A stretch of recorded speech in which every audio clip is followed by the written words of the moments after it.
Fala galera, beleza? Voltamos aqui direto dessa invasão no Rio de Janeiro. Olha só, o que diz a história 1555? Diante do governo geral de Duarte da Costa, ocorreu uma invasão francesa no Rio de Janeiro. Mas peraí, por que esses franceses invadiram a Baía de Guanabara? Diz a história que esses franceses eram calvinistas. O que são calvinistas, Wagner? Também conhecido como huguenotes, né? Calvinistas são oriundos do movimento que surgiu na França através de João Calvino. Quem era João Calvino? João Calvino era mais um dos muitos, né, que não concordavam com a postura da Igreja Católica lá no século XVI e decidiram organizar um movimento de protesto, né, à crise de fé e moral que a Igreja Católica vivia. Com isso, João Calvino começou a ser perseguido na França, ele teve que fugir para não morrer. E todos aqueles que abraçaram as ideias de João Calvino passaram a ser conhecidos como os calvinistas, né? Que também estão envolvidos nesse movimento que ficou conhecido como os protestantes, né? A reforma protestante lá, que explodiu lá com Martim Lutero e tal, enfim. Mas o que vai acontecer aqui? Esses calvinistas lá na França começaram a ser perseguidos. João Calvino fugiu para um lado, seus seguidores vão fugir para o outro, e os calvinistas começaram a procurar algum lugar no mundo onde eles pudessem professar a sua fé livremente. E com isso, eles vão encontrar na Baía de Guanabara um lugar tranquilão onde eles pudessem chegar e professar a sua fé livremente e também desenvolver alguma atividade que desse uma grana para eles. Inclusive, na Baía de Guanabara, eles encontraram, e outras regiões mais próximas também, pau-brasil. Então, o que trouxe esses calvinistas para o Rio de Janeiro e o Brasil? Primeiro, perseguição religiosa por parte da Igreja Católica, né? É a contra-reforma católica, é a perseguição do catolicismo ou da Igreja Católica àqueles que a Igreja Católica ou o Papa conhecia como os hereges, os infiéis, os inimigos da fé católica, da fé cristã, né? Então, esses calvinistas, devido a essa perseguição religiosa na Europa, vão chegar na Baía de Guanabara. Mas peraí, não tinha portugueses ali não, Wagner? Não tinha. Aquele paraíso estava lá só na mão dos indígenas. E lá, os indígenas, né, começaram a se relacionar com os franceses e ali os franceses também começaram a obter pau-brasil, ou seja, perseguição católica e contrabando de pau-brasil fez com que os franceses chegassem ao Brasil e aqui ficassem na Baía de Guanabara. E ficaram ali, liderados pelo comandante Villegagnon. Olha aqui, ó. Wagner, o que é esse negócio aí de Villegagnon? Se fala Villegagnon. Quem foi Villegagnon? O comandante francês que liderou essa invasão na Baía de Guanabara no governo de Duarte da Costa. Esses caras chegaram aqui e fundaram, olha só, fundação de uma colônia. O que é uma colônia? Um domínio. Uma colônia francesa no Rio de Janeiro. Esse domínio francês, essa colônia francesa, ficou conhecida como França Antártica. Peraí, o que foi a França Antártica? O que foi a França Antártica? Um domínio francês no Rio de Janeiro. Mas Duarte da Costa não tentou impedir? Duarte da Costa não tentou expulsar os franceses? Até tentou, mas não conseguiu. Não teve sucesso nessa expulsão. E com isso, ele acabou sendo demitido diante do fracasso de expulsar os franceses do Rio de Janeiro. A coroa portuguesa entendeu, para expulsar os franceses do Rio de Janeiro, eu preciso de um cara brabo, de um cara macho. Para governar o Brasil, tem que ser homem. Para governar o Brasil, tem que ser man. Opa, surge aí Man de Sá. Quem foi Man de Sá? O governador-geral do Brasil, que vai vir para cá com uma missão dada pela coroa portuguesa: expulsar os franceses que dominaram a Baía de Guanabara.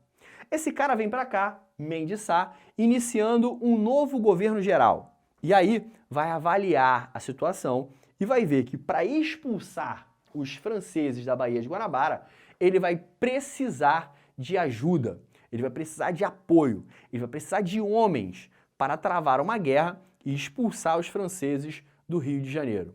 Para isso, ele pede ao rei de Portugal que venha ao Brasil o seu sobrinho, Estácio de Sá.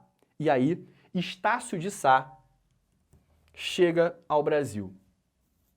Estácio de Sá chega ao Rio de Janeiro. Olha aqui. No dia 1º de março de 1565, Estácio de Sá chega ao Rio de Janeiro, chega à boca da Baía de Guanabara, aquela região que a gente conhece hoje como o Pão de Açúcar, o pé do Pão de Açúcar, aquele bairro ali onde os cariocas conhecem como a Urca, né? O bairro da Urca. Então, ali no pé do Pão de Açúcar, Estácio de Sá chega e vai fundar ali, olha só, hein? Fundou a cidade de São Sebastião do Rio de Janeiro. Nasce aí a cidade do Rio de Janeiro. Como que a cidade do Rio de Janeiro nasce? A história, a gênesis, a origem da cidade do Rio de Janeiro é a guerra de expulsão dos franceses. É assim que o Rio de Janeiro nasce, com o objetivo de ser montado um núcleo, um povoamento português para expulsar daqui os invasores franceses, os calvinistas franceses da Baía de Guanabara. Ali da boca da Baía de Guanabara, dos pés do Pão de Açúcar, esses homens, liderados por Estácio de Sá, começam a combater os franceses com o objetivo de vencê-los e expulsá-los daqui. E foi isso que aconteceu. De 1565, olha aqui, de 1565 até 1567, Estácio de Sá vai colocar todas as suas forças para expulsar os franceses daqui. E o que vai acontecer em 1567? O que vai acontecer em 1567, ou seja, 2 anos depois da chegada, a expulsão dos franceses. Ou seja, nós vamos ter o fim da França Antártica. O que diz a história? A história diz o seguinte, que Estácio de Sá e os portugueses se aliaram a índios chamados de tupiniquins. Já os franceses vão se aliar a indígenas chamados de tupinambás. E o couro vai comer. Portugueses se aliam a indígenas, franceses se aliam a indígenas, são armas de fogo misturadas a arcos e flechas, e o couro come, o tiro come, a flecha come entre franceses, portugueses, e no final a vitória de Estácio de Sá em 1567 e os franceses expulsos da Baía de Guanabara. É o fim do domínio francês, é a vitória de Estácio de Sá e dos portugueses, é a expulsão, é o fim da França Antártica. Peguem bem o que eu vou falar para você agora. Não confunda a invasão com a expulsão. Olha bem, a invasão ocorre em um governo, a expulsão ocorre em outro governo. Porra, Wagner, caraca, informação pra caramba, pelo amor de Deus, me ajuda aí, me paga um bisuzinho aí, porque senão vai ficar difícil. É óbvio, vem comigo. Quem invadiu? Os franceses. Os franceses invadiram a Baía de Guanabara. No governo de quem? De Duarte da Costa. Peraí, no governo de quem houve a invasão da costa brasileira aqui no Rio de Janeiro? Opa, invasão da costa, Duarte da Costa. Beleza? Peraí, e para expulsar esses franceses? Tem que ser brabo, tem que ser macho, tem que ser homem, tem que ser man. Man, come on, man, everybody. Olha só, para expulsar tem que ser macho, tem que ser man, tem que ser homem. Peraí, então quem, no governo de quem os franceses são expulsos? No governo do homem, do macho, do brabo, do man. Que man? Man de Sá. Pegou o bizu? Man de Sá expulsa Duarte da Costa, a costa do Rio é invadida. Legal? No governo de Man de Sá, eles são expulsos com a ajuda do seu sobrinho, Estácio de Sá. Belezinha? Pega essa aí. Agora, outra informação importante aí é o seguinte, ó. Havia uma grande dificuldade no Brasil por parte desses caras aqui, ó, dos indígenas. Lembrem-se que um dos fatores que levaram à falência das capitanias hereditárias foi a oposição do nativo. Os nativos que invadiam engenhos, tacavam fogo, matavam, comiam colonos. O que Mendes Sá vai fazer? Mendes Sá vai pegar esses nativos e vai empurrar esses caras para o interior e vai deixar bem claro, no litoral é lugar de colonizador. Índio no litoral será escravo ou morto. Então o que esse indígena ou opositor faz? Para não morrer e não virar escravo, esse cara foge para o interior e vai começar a morar, a habitar o interior do Brasil. E o litoral? O litoral começa a ser limpo, liberado para a colonização. Olha só, litoral liberado para o colonizador. Beleza? Então o Mendes Sá vai começar a trabalhar forte para a colonização fluir no Brasil. Outra informação importante, tá? O apoio à escravidão negra no Brasil. Ora, havia um problema seríssimo aqui no Brasil, que era a questão da escravidão indígena, né? Muitos senhores de engenho utilizavam mão de obra indígena e fortaleciam esse mercado escravo indígena no Brasil, coisa que a coroa portuguesa não se agradava, tinha grande dificuldade de aceitar essa atividade porque gerava muita confusão, tanto com a igreja quanto com os nativos. Então, o que Mendes Sá vai fazer? Vai começar a apoiar a escravidão negra africana no Brasil, trazendo muitos carregamentos de negros africanos para serem utilizados aqui como mão de obra escrava. Mão de obra escrava, beleza? Bom, ou seja, dá uma olhadinha no que Mendes Sá faz. Faz uma análise comigo. Você acha que Mendes Sá está governando e deixando a coroa portuguesa feliz? Ele está fazendo um bom governo? Consegue expulsar os franceses, joga os indígenas para o litoral, para o interior, deixa o litoral livre para os colonizadores, começa a apoiar o uso de mão de obra negra africana no Brasil, que inclusive vai dar muito lucro para Portugal. Uma das atividades que mais deu lucro para Portugal no Brasil foi a escravidão negra africana, né? Então, assim, esse cara tá fazendo um bom governo? Pô, tá. Tanto que ele foi conhecido, presta atenção aqui, hein? Cheguei na minha prova e peguei a seguinte questão lá, tá no enunciado falando sobre um tal de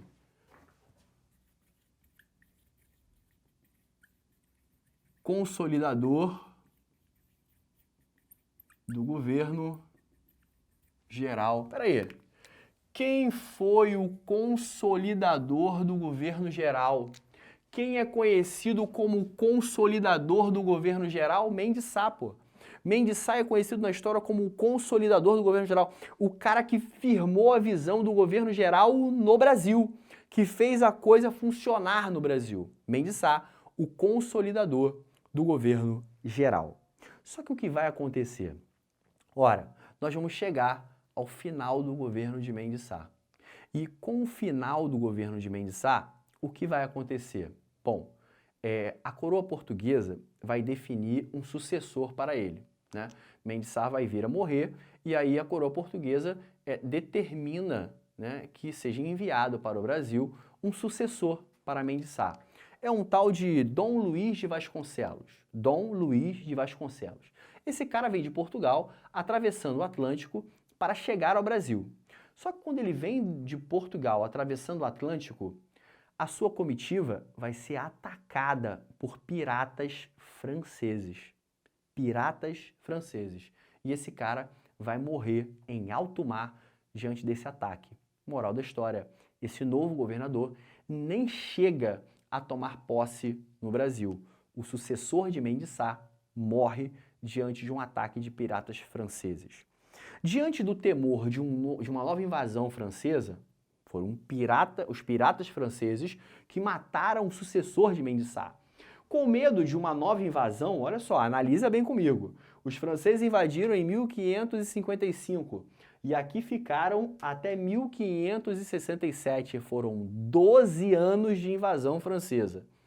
Com medo de uma nova invasão francesa e de um novo tormento francês aqui no Brasil, a coroa portuguesa, diante da morte de Mendes Sá e da posterior morte do seu sucessor em alto mar, a coroa portuguesa decidiu tomar uma outra decisão no Brasil. Ora, descentralizar o governo geral aqui no Brasil.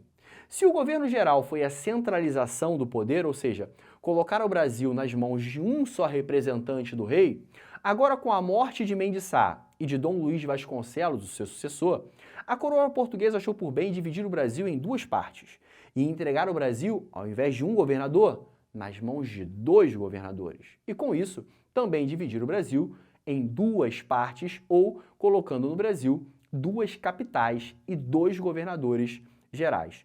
Como que vai acontecer isso? Vem comigo para cá que a gente vai entender isso rapidinho.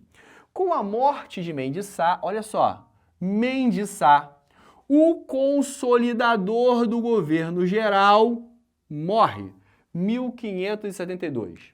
O que a coroa portuguesa decide fazer? Dividir o governo geral no Brasil. Essa divisão vai ser governo do Norte e governo do Sul. A coroa portuguesa vai pegar a parte norte do território e a parte sul do território e vai determinar uma capital para cada uma dessas partes. O governo do Norte ficou como capital aquela que já era a capital de todo o Brasil, só que agora vai ser só a capital do Norte, da parte norte do território, da parte de cima do território. Na parte de baixo, a parte sul do território, a capital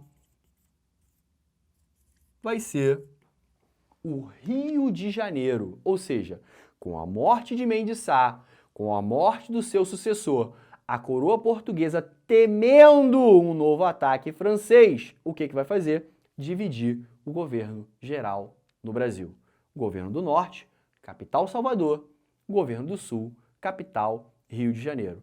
E cada capital dessa vai ter o seu governador. Por exemplo, a capital lá do Norte, o governador será Luiz de Brito. E a capital do Sul, essa aqui, será um cara chamado Antônio Salema. Ou seja, o Brasil ganha 2 capitais e 2 governadores gerais. Só que isso só vai até 1578. Olha aqui, ó, 1578. Por quê?